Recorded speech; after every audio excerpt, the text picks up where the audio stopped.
Today we'll talk about the GERD, that is Gastroesophageal Reflux Disease, which is the most commonly encountered problem in the general population. Most of the patients usually come with the symptoms of heartburn, chest pain, nausea, and some people also present with vomiting. There are some people who present with the extraesophageal manifestation like sore throat, or they'll also complain like foreign body sensation in throat. Some people will also have a persistent cough, asthma-like presentation, and some gum abnormalities, uh, tooth decay, and some people also present with the bad breath. So these are the commonest presentation in GERD which most of the patients will present. Why does GERD occurs?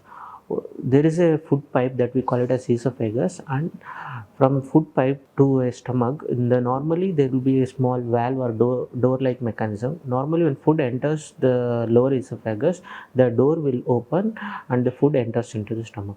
If at all, if there is any abnormality at that lower esophageal sphincter, if at all, if it is very lax, there is a chances of the gastric contents, that is food and acids, will come back to esophagus and they will have these kind of symptoms. And there is something called as hiatus hernia. Hernias, the stomach might be slightly on the chest part rather than the abdominal part. Because of that also patient might have a GERD symptoms. The most commonly encountered is lower esophageal sphincter laxity and hiatus hernia.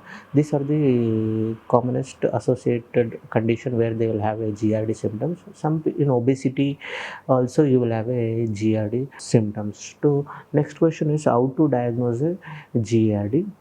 If the patient is having a alarm symptoms, like if the patient is having persistent vomiting, if the patient is having a dysphagia, that is difficulty in swallowing, or if there is a weight loss, and if there is a vomiting of blood, these are all the alarm symptoms where we do endoscopy and we'll find out if at all what is the level of damage in the esophagus, and if there is associated condition of hiatus hernia is there, and we'll advise endoscopy.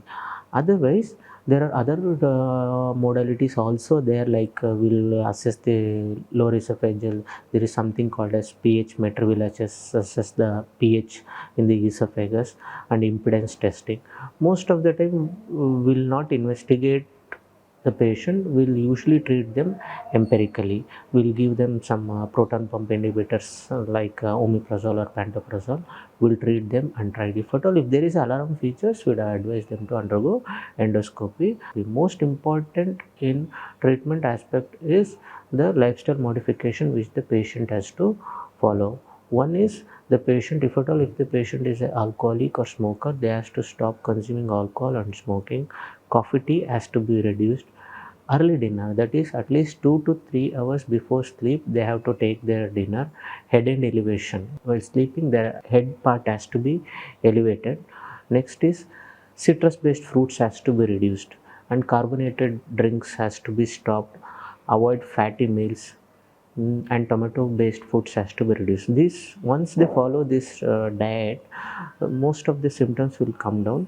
Then we'll add drugs for short course for 8 to 12 weeks. If at all, if there is a necessary for endoscopy, we'll do endoscopy, we'll assess and we'll treat accordingly.